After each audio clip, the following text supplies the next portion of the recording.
Hi, and welcome to the Vocal Fries Podcast, the podcast about linguistic discrimination. I'm Megan Figueroa. And I'm Carrie Gillen. Oh, Carrie, I was so weirded out when I was about to say my name because we just recorded a future episode about names. And you're like, what is my own name? Well, it's true because sometimes I say Megan and sometimes I say Megan because I'm the weirdest Megan. Oh, I've never noticed that. But for me, I basically can't tell the difference. Yeah, because, it's hard. Before a G, because I think I just collapse it to one of them. And so yep. It's not distinctive for me. Yeah, no, it is for me because it's my name and I've heard it so many which ways. But when I say it, I feel like I'm like collapsing them on purpose to give people the out of like, you can say it either way because I hear it either way, like all the time. Just letting people know it's okay if you say Megan or Megan. I know, that's good. That is good to say that. Yeah. Whereas I'm like, no, has to be Carrie. Well, my mother says Megan. If I'm being like, if for some reason I'm really want to articulate my name carefully, I definitely say Megan. I don't actually know how my dad says it because he always says Mija. So I'm like, I'm gonna notice next time. But yeah. Either way, y'all, is fine. But, okay, speaking of language, just kidding. I'm so bad at these transitions. We're always talking about language. It was a big weekend last week for Parasite at the Oscars. I was watching the Oscars, and I actually voted for it to win all the categories that it won because I just love the movie so much. And I was shocked that it won for all the things that I said it would win for. Well, like all of them. You're shocked not because it didn't deserve it, but because you just didn't expect the Academy to do it. Right. Because I love it. So clearly I think it deserves it. I just was like shocked, especially after it won Best Non-English, whatever they call it now. Yeah. I was like, oh, it's for sure not going to win Best Picture. But I chose for both for some reason, and it did. Well, chills, because, like, it kind of... Okay, this is the way that the Oscars has set itself up. That I have, and I think a lot of people, like, had the expectation that there's no way the picture that won in Best Non-English would also win the Best Picture, because it's literally never happened. Right. Well, I don't think it has. I couldn't remember if it ever had been a movie like that had ever been nominated in both categories before. Perhaps. We were trying to remember, couldn't remember. But not one. Certainly not one. Certainly not one. Yeah. But possibly never even been nominated. Right. So yeah, it was definitely unprecedented in either direction, but yeah, I was so happy because like last year's winner was a bit problematic. Was that Once Upon a Time in Hollywood? I don't even remember. No, sorry, not that. La La Land. What was last year? No, La La Land didn't win. It was Moonlight. Remember? Oh, that was the best. But no, the chaos. Last year was The Green Book. Oh, yeah. Anyway, yeah. Was that like a mea culpa then, or the Parasite? Like, I just think. Honestly, I can't read their minds. I don't know what happened. Can't you though? But honestly, I think this movie is just that good that it kind of blew the competition out of the water. Like I thought maybe Once Upon a Time in Hollywood would win because it's about Hollywood and LA loves to give itself plaudits. Mm-hmm. Like kind of why I thought originally La La Land had won, even though it didn't. Yeah, right. But no, they went with the actually genuinely best film. And I haven't seen it. Oh my God. I'm one Get thee to a theater. I know.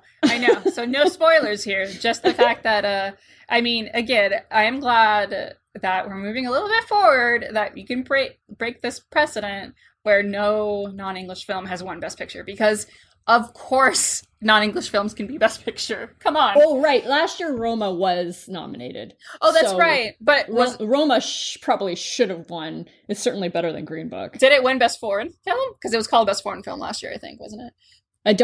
I think you're right, and I don't remember. Yeah. Well, anyway. I don't remember if it was nominated for both.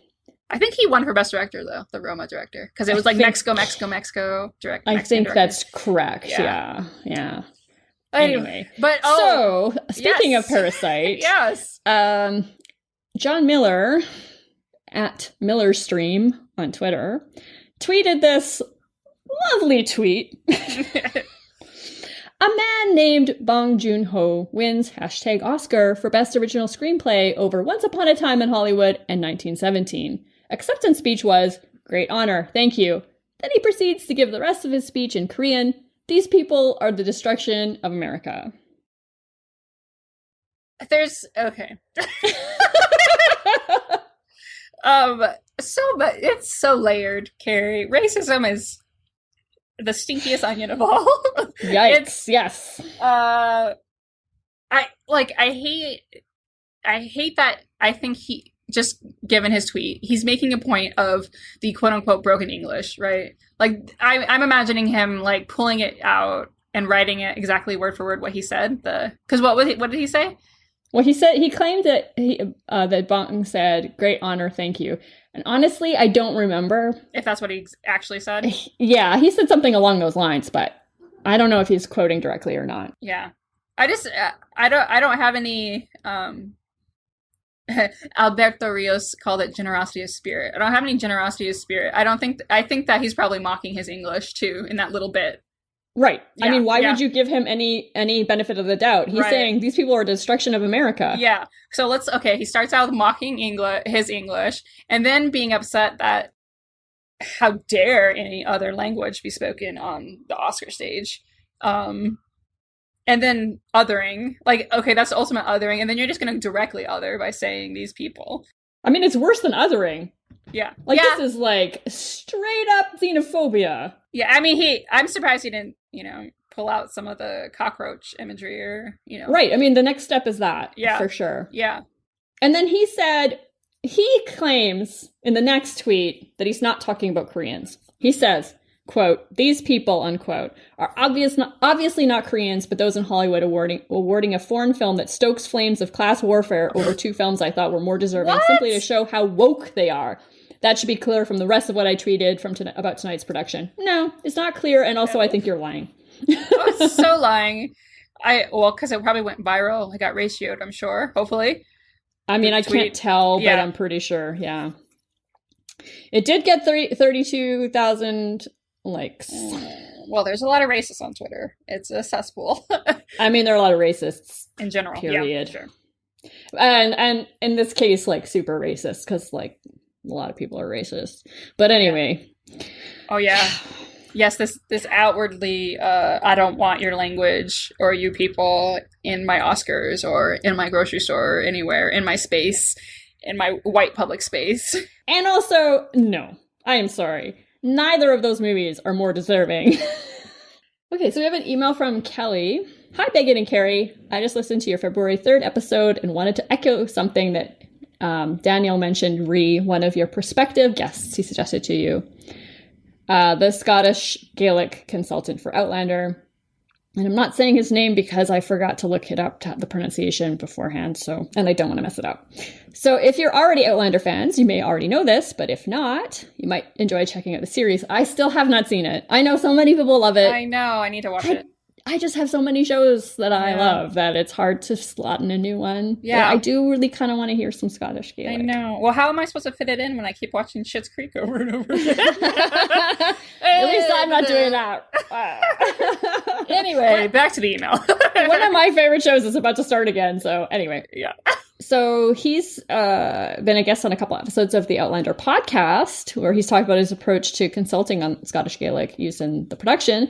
The showrunner, Ron Moore, who's also the showrunner for Battlestar Galactica, just FYI, also talks about the use of Scottish Gaelic in a couple of episodes of the official Outlander podcast, all capital letters, so I think that's actually its name, and how they opted not to use subtitles for it to keep the audience tightly in the protagonist, Claire's, point of view. Since she doesn't understand the Gaelic, we don't get subtitles for it. In other parts of the series, they're in France, and since Claire has French, we get subtitles so that we understand the same content that she does. That's an interesting choice. That's really interesting, yeah. I just thought that was a cool and unusual way for a TV production to approach incorporating an additional language. Also, Outlander does a pretty good job overall of portraying languages and multilingualism in a positive light. One of the main characters, Jamie, is a polyglot. In the books, he's described as having a talent for languages, and he knows at least English, Scottish Gaelic, French, German, Latin, and I think classical Greek. Claire speaks French and English. More recent seasons also include Spanish, Mohawk, and if I remember correctly, a character who speaks Dutch. Anyhow, they build a world that includes the basic assumption that people will and should speak different languages, which is refreshing. Aww. I agree. Yeah. There are still some arseholes. One scene stands out in which a bunch of British soldiers make fun of a Scotsman's phonology, but it's a really enjoyable series with a lot of details that language nerds can enjoy. Hope you get a chance to check it out. So thank you, Kelly. Oh, well, now I have to watch it because a listener suggested it. And a very nice email. Yes. And also the language stuff does pique my interest. Is it quite a bit. Is it on Netflix? Do we know? I do not know. I'm sure listeners will let us know. Yes. Also, this is not an advertisement for Netflix. Unless they would like to. Just kidding. Yeah, Netflix, you want to send some of those millions of dollars you're spending? Yeah. It doesn't even have to be in the millions. No. We're very humble people over here. Very humbled all the time by things. All right. Well, this week's episode is all about storytelling. We talk with Anna Marie Trester, not Anna Maria, which I briefly miscall her. Me too. What a good sport. Yes.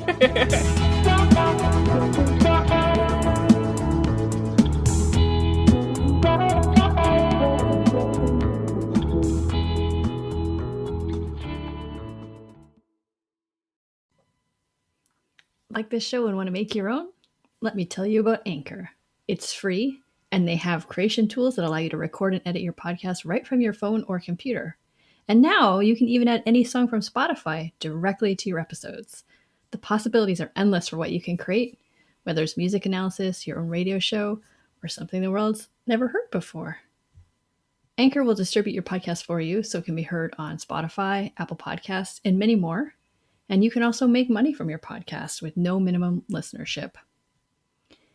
It's everything you need to make a podcast in one place. So download the free Anchor app or go to anchor.fm to get started.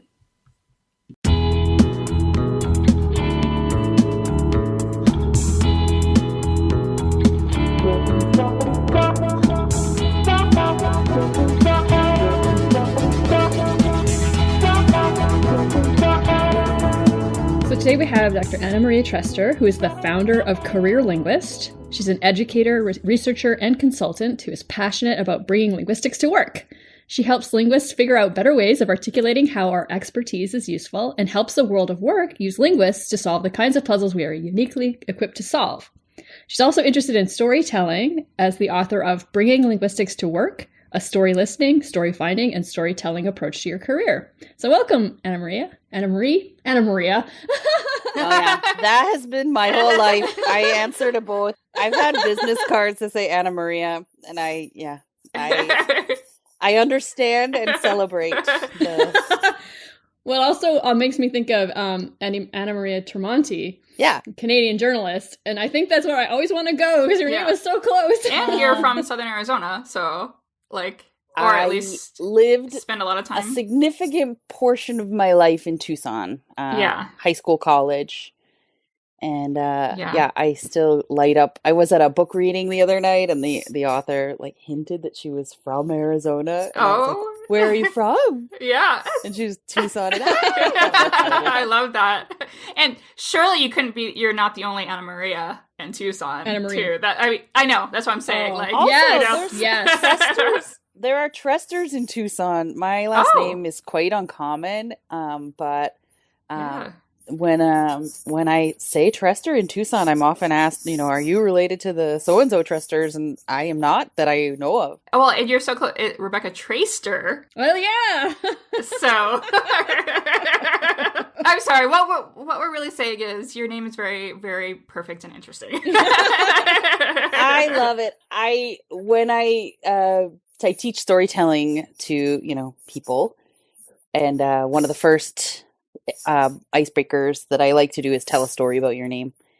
And there are endless, or I do this at networking events too.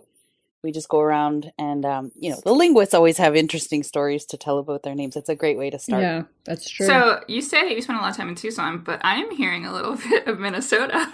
I'm Canadian and Midwestern.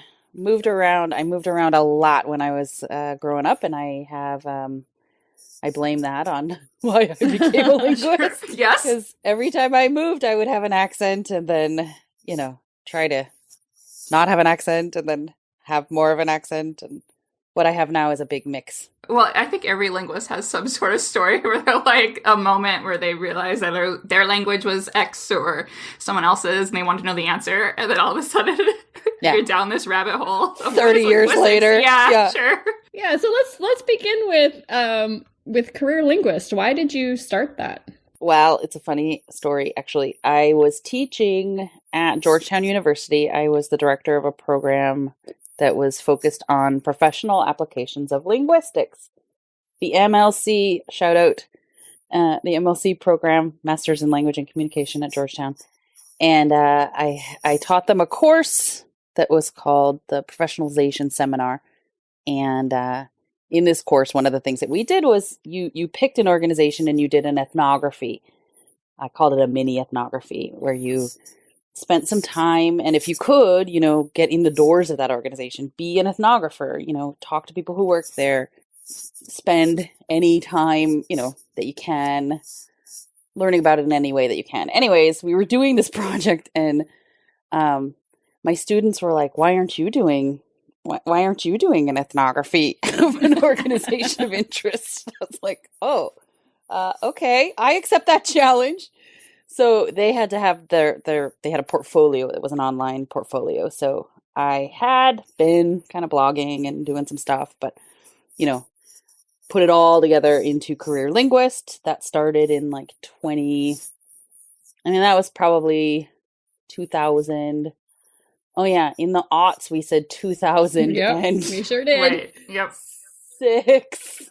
I first was dabbling when I was a graduate student, but then I guess, it became a thing in 2012, 2014 that I was like career linguist. I even forget. Anyways, that's how it started. And then, over the years, blogging sort of found my voice. What is this going to be? What am I trying to say? Who am I trying to talk to? And finding. So now I would say, it's a resource center, and it's a blog where I share ideas about career. I think and write and speak about career. So, musings and job ads. Today I posted some job ads up there. Yeah, what does a job ad look like that you might want to share with people? I share things that I come across that sound interesting. So, the ones I posted this morning were job ads for an organization called Appen, who have actually hired me recently to talk about, they want to think about making recruiting be more human. Instead of algorithms and stuff? Yeah. I'm actually organizing networking events in different cities where people who work at the organization come, and I'm hoping to do one in Tucson soon, or Phoenix, we'll see. This organization hires tons of linguists, so no matter where we go in the States or in Australia, they're actually housed in Australia, this organization. I don't know if they're going to send me to Australia, but hey, if anyone's listening who wants to, that'd be great. But just get people to talk, about you work here. What's it like to work here? I'm thinking about working here. Just bringing it to an interpersonal, interaction. And then I posted another job. I have been really interested in Nextdoor. I don't know if you know this app. It's big out here, I live in the Silicon Valley area. They seem to be very thoughtful about what that app can do. It builds community. And they're always asking, and they list it, sociologist, psychologist, anthropologist. And I'm like, hello, noisy not. You're looking for a linguist. They want people who are thoughtful about community and are theorizing about community and the role of social media in organizing community. They cite bowling alone extensively. So you never see this in a job ad where they're doing a lit review and citing research. Wow, yeah. So I need to meet whoever this is that's writing these job ads. And it's an app where people can, get to know their neighbors, ask things this one, yes. You'll ask is there a power outage? This kind of thing. Did somebody just hear a noise? What was that? Yeah. So I joined that, and then as someone who likes true crime, as you know, like I'm one of those women that listen to true crime for my anxiety. I thought that it was really scary because people were like, why are the cops? Like, so I was like informed of every situation in which the cops were involved. Well, this is why they need a social, like they know that they need people to be thoughtful. Yeah, that's good. Yeah. Yeah. They're aware. Right. And it was a little bit racist. Oh, there are a lot of people on there who are racist, yeah. Yeah, I was like, why are you informing me that a sketchy-looking person was walking through the neighborhood? Let people walk through fucking neighborhoods, well, and that conversation happens there. Like, it's a tool, it's a platform, so, you know, people have these conversations. Exactly this conversation happens weekly, daily. And this kind of job would be like to kind of see what people... You kind of want to be behind the scenes and see how that can be facilitated or prevented, or what is that, do you think? They have so many different jobs, but the one that I posted was about, so they call it the product. This is how Silicon Valley talks about, so like community as a product. These people are thinking about how the technology, I guess, could be structured. I'm not a tech person, but I like to think about like how tech needs us, because they do. So this is, I mean, they're not, kudos to them. You know, they're realizing that they need someone who's aware of social science and human theory, to think about how they're developing this technology so that if there is that, you know, if that is making certain conversations really easy to have, maybe we can shape that. And yeah, absolutely. Well, and then you need, this is great, you need linguists or people that think about these questions, because then you're like, okay, at what point is it hate speech? And when can we flag that? And when are we encroaching on the First Amendment and all of that? Well, it doesn't encroach on First Amendment because it's not the government. Good point. Yes. But that's not, so I did like, how do you say it? A consultation with a tech company, and they were asking me these questions about their like avatars and like, if people can talk to each other over these things, when is it like, when will people feel like their First Amendment rights are being encroached upon? So it's not just that like maybe they know perhaps that, you know, they can do whatever they want, but they don't want people to feel like their rights are being encroached upon. Because then people get pissy. Yes, they do. Yeah. Because they don't understand what the law actually is. But anyway. As I just showed. I'm just in the presence of Anna Marie, and I'm like thinking about all these ways linguists can help people in other sorts of jobs. Absolutely. I mean, who thinks, like, we don't think about it enough. We have something to say in every, you know, we are thoughtful about language and communication and how it means, like how language does things everywhere. Like no matter where you are, if you're working, you are using language. So you need you could use a linguist. Sure. You need a linguist. Everyone needs a linguist. They just don't know that they need one. They just don't know it. Just put that linguist in your pocket. You need one. You know, just carry it around. I saw a job ad. So I think a lot about job ads, right? And I actually was writing, I'm putting an activity in my new book where I'm calling it, put yourself into conversation with a job ad. So this is an activity that I like to do. So there was a job that I saw recently at Earth Justice. This is a law firm that focuses on like climate change. And they realized that, so their tagline, I love it, is because the earth needs a good lawyer. Oh, that's awesome. That's their organizational catchphrase. But then they've realized that they need people to be helping them communicate internally, like within the organization. And the way that they wrote this job ad, it's just, I'm putting it in my book. Like I'm using it as an example of like, when you see a job ad like this, it almost is, they're not asking for a linguist, but they are saying what they need is someone who can help them be thoughtful about how they are talking to each other in ways that can be excluding. Or, you know, when people think about diversity, they're like, oh yeah, we need to hire more. Yeah, it's great. Hire more diverse teams. And then the work really begins when we start thinking about how does the way that we interact talk inclusivity into being, you know? And it's going to happen all day, every day, 1,000 times a day, that there's going to be 1 million interactions that we can all be more thoughtful about. Oh, yeah. I'm actually impressed that they got to that point, because a lot of places will check the box of like being like quote unquote diverse because they hired someone that doesn't look like everyone else or whatever, and then it stops there. It starts there. Yeah, exactly, right. Yeah. Well, I think actually certain kinds of organizations are a bit more thoughtful about this than others, and universities are possibly not. I'm not gonna say the worst, but they're like way behind some kind of organizations because they're like, we're good. We have all these students from all over the place. Yeah. And Carrie, I love that you say that because so a lot of people reach out to me with questions about, applying for jobs, and, they'll see a job ad or have an interaction with somebody where they're like, this person isn't very thoughtful about, they're telling me I need to get more training in, Python or, and you're gonna encounter plenty of people who don't get it. Right. But we have to be okay, better than okay. We have to welcome this opportunity to talk about who we are, what we do, what we can bring. A lot of people aren't going to get it. And that doesn't mean that we need to stop. Like, that's why we need to keep talking about why we care about what we care about and what we can offer. Because the world needs us. The world needs more of us. I was thinking recently about what happened because I'm on a campus and there was an ad for accent modification workshop. And I was just thinking it's like, someone probably asked for that or required, like, I don't know who on the uppers, wanted it.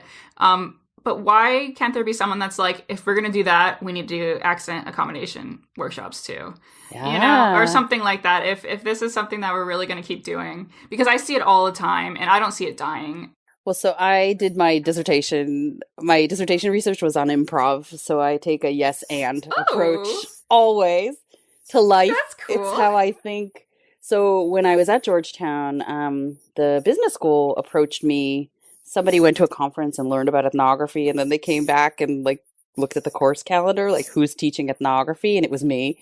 So they brought me over for a meeting and they were like, we want to have some resources for our international students. And I was like, yes. And what I see here is an opportunity to talk to everybody about what we all can learn about language. And they, to their credit, like they took me up on it, and that turned into a 5-year project that we called Talking Business, where we all learned, and we have so much that we can learn from the experience of an international student who can tell us so much about what it's like, what they're learning and observing about how we communicate, Right. And perhaps hear how, they have to be really, like when they're in class, how hard it is for them when they're listening to an American accent. And I mean, just these things that would make others more empathetic toward others. Well, at the end of the day, we just have to realize that our ways of speaking are always unique. We decide that there is a way that we talk to one another, but that is always contextually situated and negotiated and constructed. And Talking Business, I love that. So I'm happy to hear that there are some places that are running with this idea of we're all in this together, basically, as cheesy as it sounds. It was so much fun.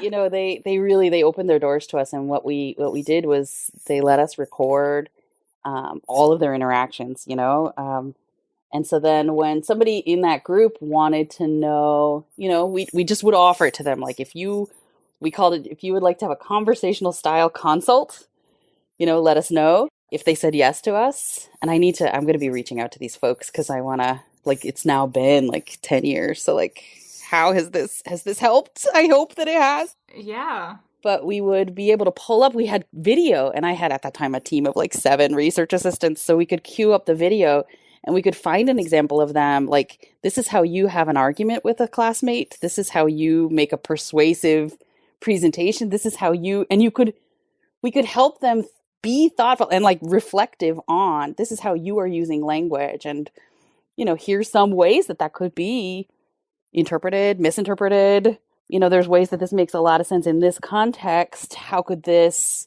I had one student, he was about to become a dean, and he realized that he had to totally recalibrate, like moving from being a student to being a dean. You have to totally recalibrate like how you do humility, for example. Like, yes, when you're invested with a lot of institutional power, it's totally different how you be folksy. And, yeah, for sure. Oh, that's something I didn't even think about because I just don't have a lot of power. Yeah, Anna Marie. So I don't have to think about how I talk when it comes, to how am I going to sound more down to earth? Well, I couldn't be further down here. There's always lower you could be. I know. It's true. So with Career Linguist, I find I'm often experimenting with trying on a little bit more power. There's ways that, especially women, and we live in a world where, what gets heard as confident, and I'm using air quotes. And here's another, people love to tell women, you need to change the way that you talk. You need to sound more confident, and you need to, less vocal fry.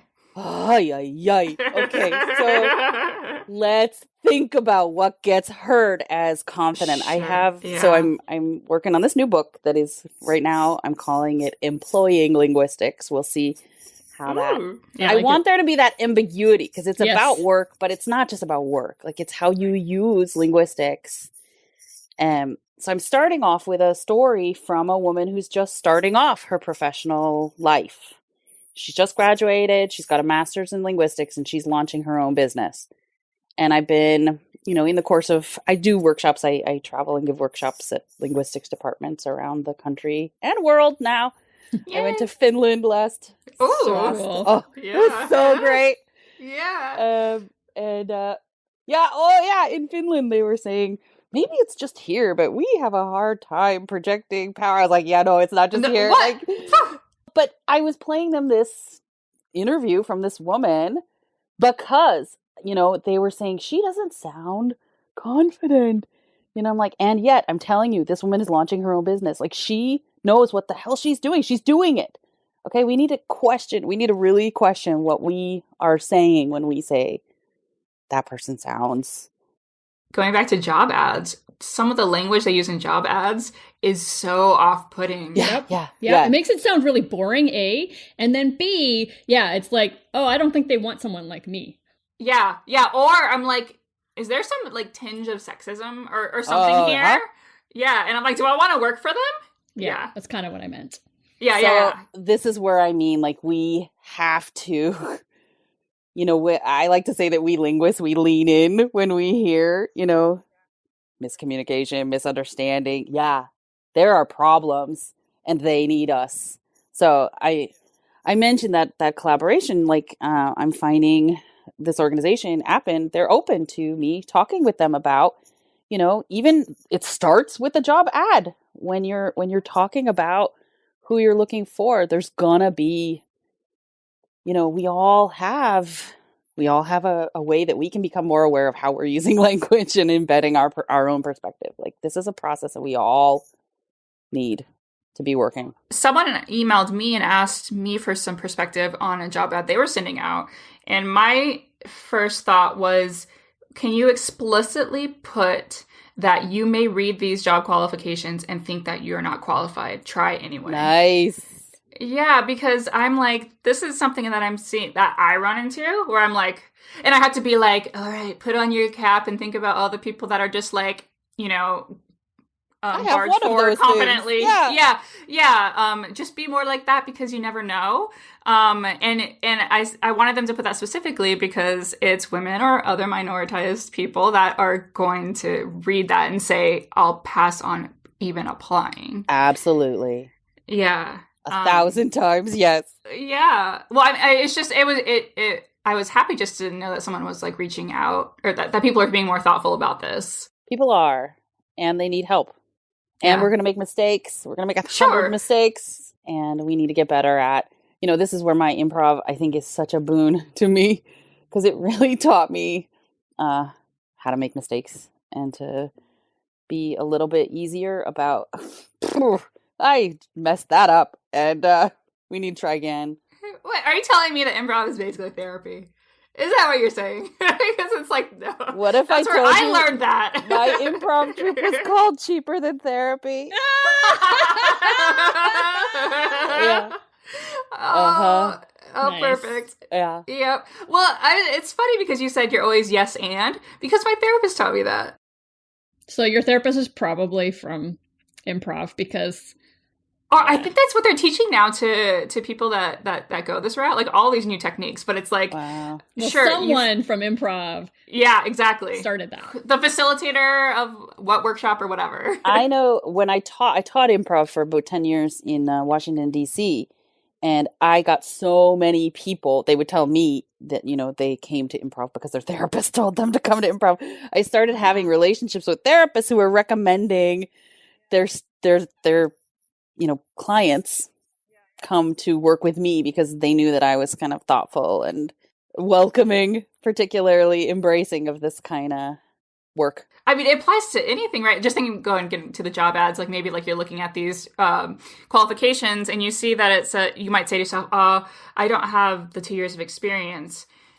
Yes, and I have so much experience in X. Or it's just like really a way to remind yourself that, I don't know, it's a way to be kind to yourself. That's what I've learned for sure. I call job ads a wish list. Like that's some committee's wish list. That's great. They can ask for their purple unicorn. That's fine. Right. And this is the real world. And you're going to get somebody who's going to have 10, 20, 30% of what you're asking for.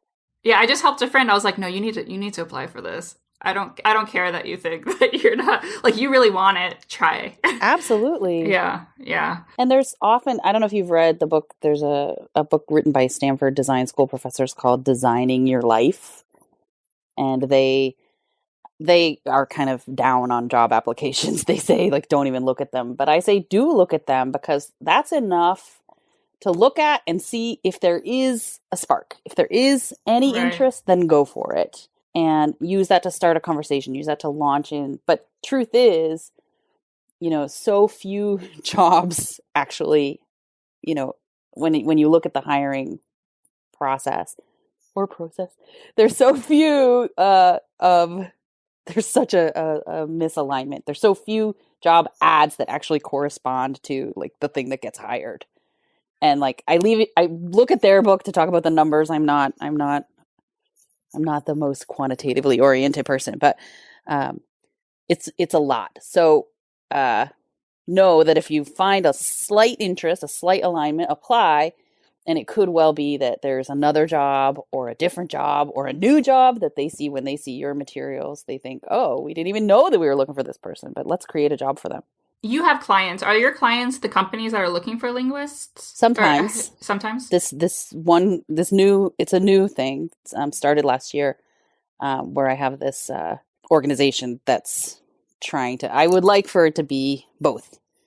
But it has been for many years that I've been working with universities to help their students, or individual, you know, job seekers to help make their materials. So someone could send you their materials and you'd be like pointing out, why aren't you talking about how great you are at this? Like, obviously you have this skill. Yeah. And I feel like I hope I give a different, you know, I'm not your typical resume helper person. Like, I'll look at a cover letter and I'll notice things like, you are not shifting your deictic center the way that you should be.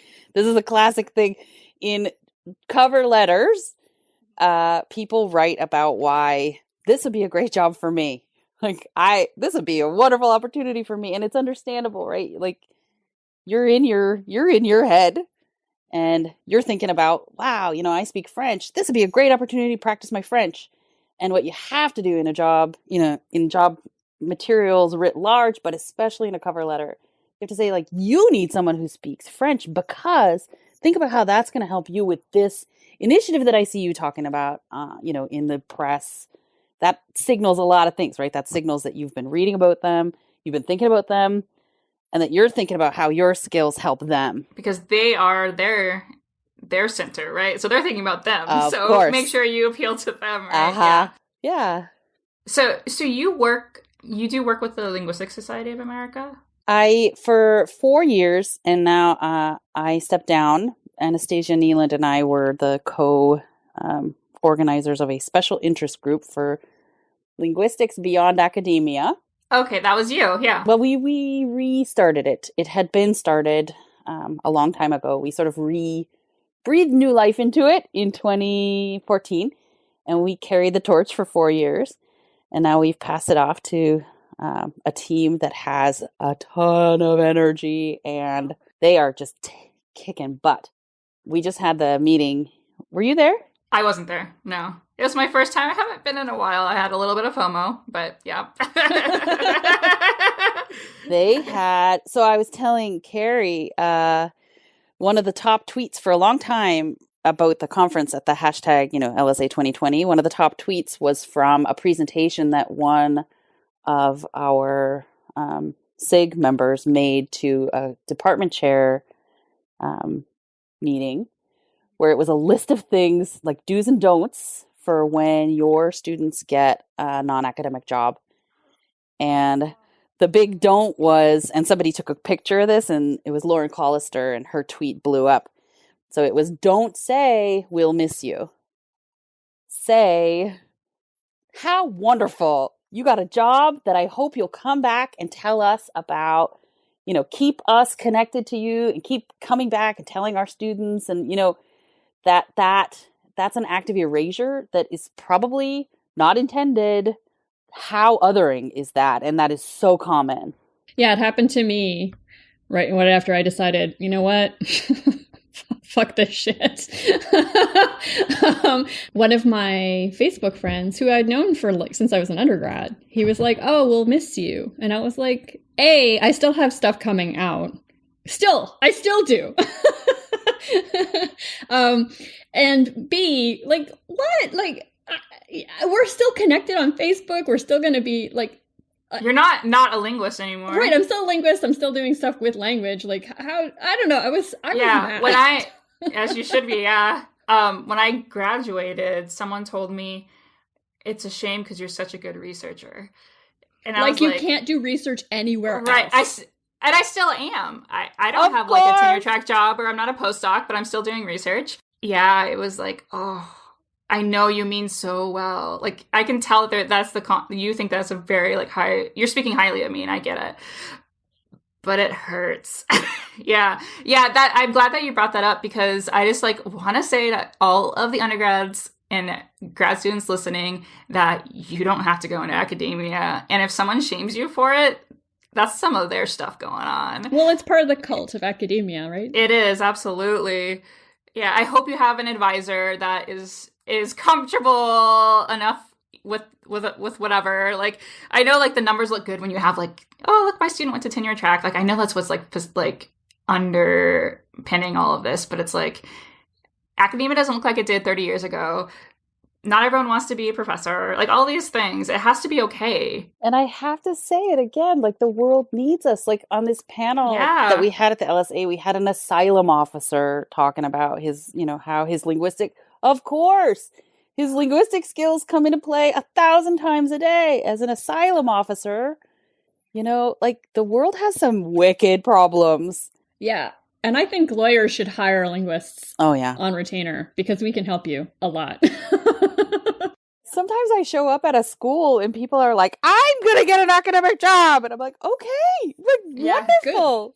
Good. I'm not trying to take that away from anybody. I was scared too when I started this job. I was one of those PhD students who was going to get an academic job. And, I just knew it. I had magical thinking.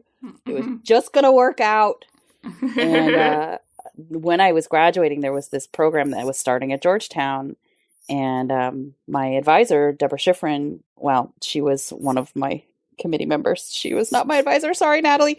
Natalie was my advisor. Deborah Schifrin is on my committee.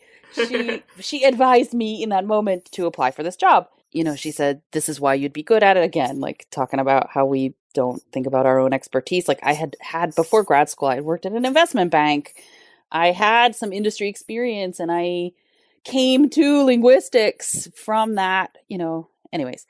I was good at that job. But the whole time I was still applying for academic jobs, and I was going to get an academic job. And, I was convinced that was the path that I was on. And, gradually kind of started to realize that, now I remember what I was going to say. The point I was going to make was that Debbie Schifrin when she was like getting me started with this job, she's like, okay, the first thing you're going to do is have 50 informational interviews. And I was like, what's an informational interview? Yeah. Like, huh? And I didn't know. One of the reasons I wouldn't have thought to apply to that job is I don't know how to help grad students figure out non-academic careers. So I just started, talk about yes and, having these informational interviews where I went and talked to alum and said, what do you do? And, how does your linguistics come here? And one of the first ones I went to was an alum who worked at the Census Bureau.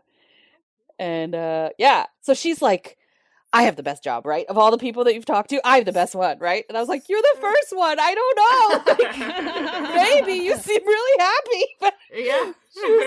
she was so happy with her job and so in touch with how her work was really having real world. She had done research in Chinese. Well, she was herself a speaker of Mandarin, I believe, and she was helping the Census Bureau think about, as they were bringing surveys to Chinese-speaking communities, there was a way that they were going to need to restructure the letters. So in a quote-unquote American style, like a white,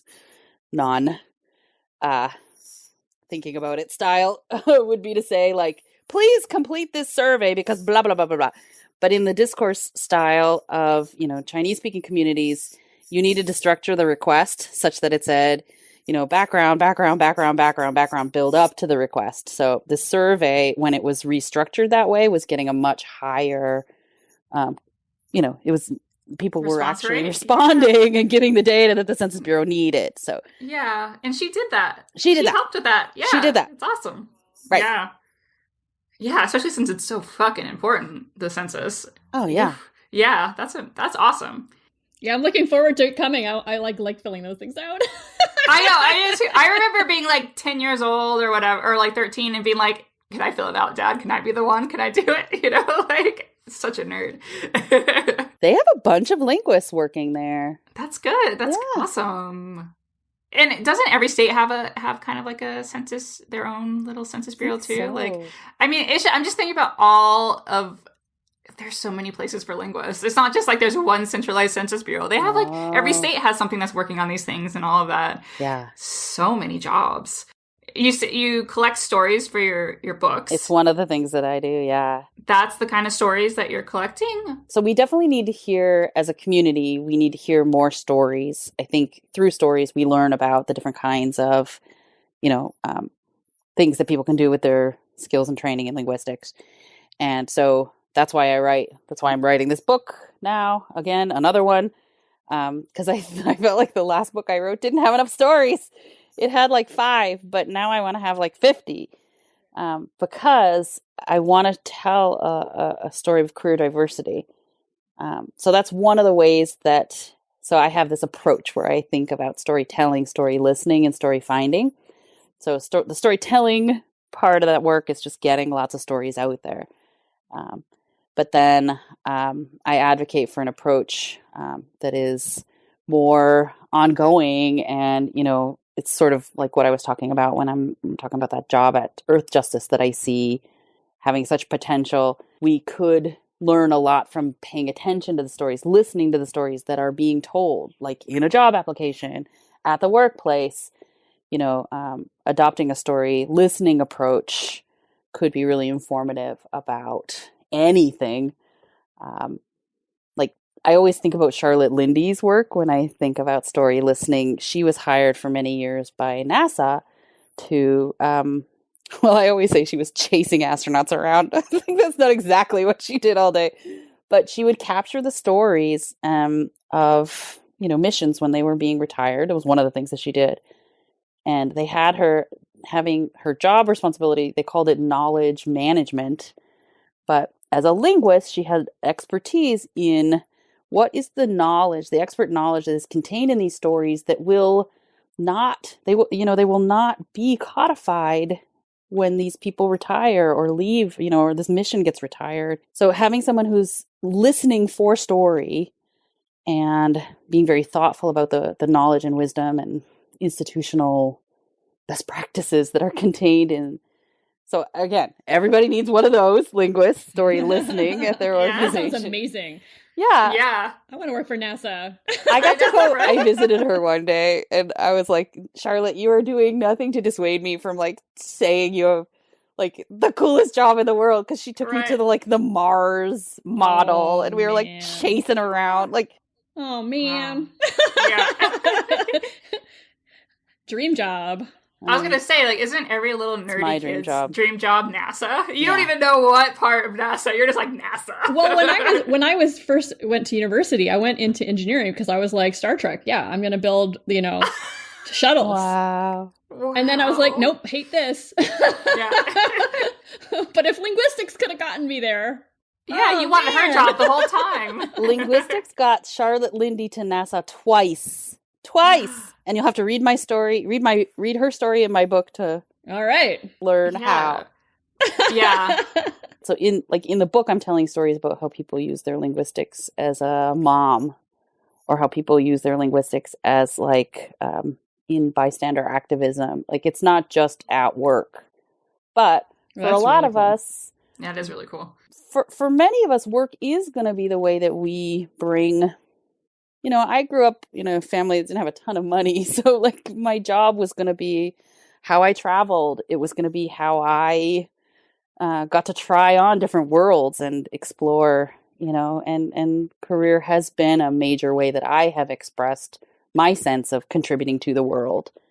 For many of us, it is that too. It is not just our livelihood, but it is also our livelihood. But if you're trying to use your career to express meaning and purpose and find that broader, what do I want to give to the world? It's going to be more bottom up, I think. It's both. It's top down and bottom up.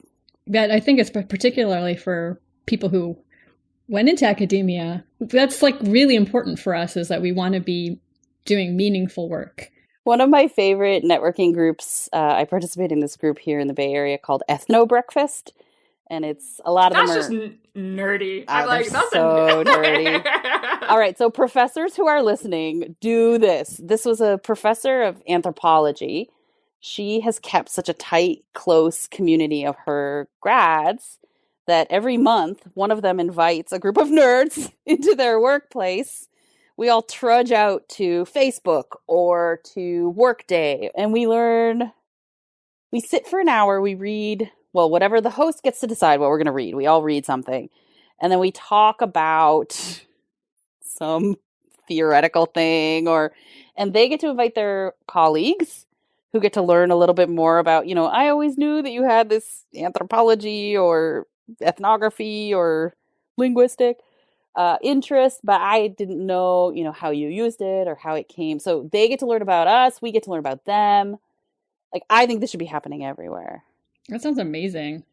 And it's breakfast, so it is early in the morning, but it doesn't cut into anybody's workday. We have it from 8:30 to 9:30 on a Friday, which, let's be honest, nobody starts work at 9 a.m. on a Friday anyway. And we all it's a potluck, so it doesn't cost anyone anything. And those are the kind of conversations that we need to be. Okay, so story finding. Talk about a little cue that I left for a long time. That's what I think of when I think of story finding. Let's look for places where conversations could be happening but aren't, and let's build spaces for them. I would totally go to that breakfast. Yeah, me too. Yeah. It's the best. Make one. So many alum from U of A are doing so many interesting things. For the record, I think that's what your podcast is, also a story finding thing. Yes. You're out there making space for conversations that should be happening but hadn't been. I agree. And it's also storytelling by letting the rest of the world who are not linguists know that, hey, these are things to think about. Should think about that more carefully than we have, but absolutely. It seems like what we're talking about are these tiny little interactions. And I was inspired, I was telling Carrie, by Anne Charity Hudley's amazing plenary at the LSA.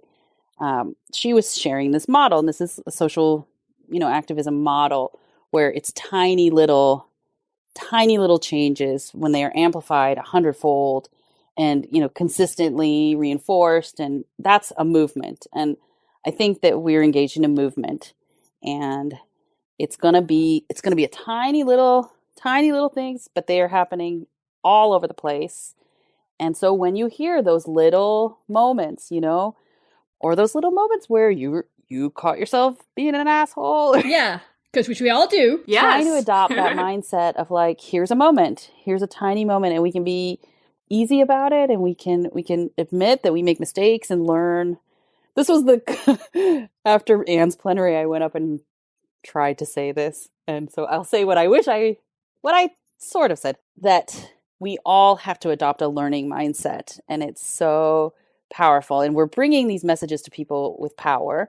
So especially people with power out there, remember, when you have power, it is especially important that you adopt this learning mindset. And, remember that it's, it feels, I think sometimes people with power, it feels very dangerous to let go of any of that power or to admit that you could make a mistake.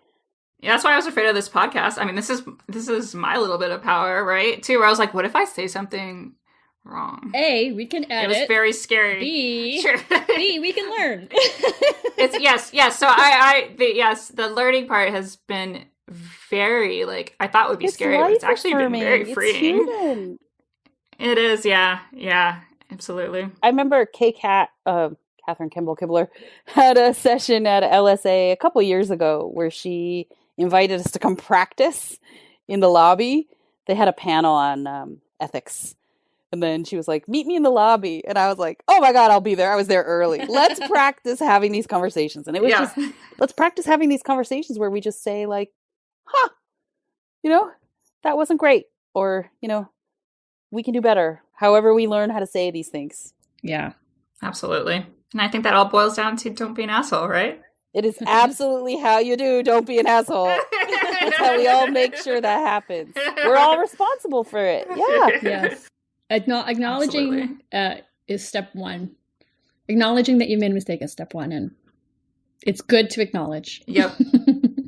What a life-affirming conversation. I know. This has been great. Go be awesome. I'm going to cancel therapy on Tuesday. Go share your power with the world. Mm-hmm. Yes. Nice. Go be empowered for sure. I love it. Thank you so much for being our guest today. today. Guys. Yeah. It was so It's great. been so lovely. And yeah, don't be an asshole. Don't be an asshole. Yes, and. The Vocal Fries podcast is produced by me, Carrie Gillen, for Halftone Audio. Theme music by Nick Granum. You can find us on Tumblr, Twitter, Facebook, and Instagram at Vocal Fries Pod. You can email us at vocalfriespod@gmail.com, and our website is vocalfriespod.com.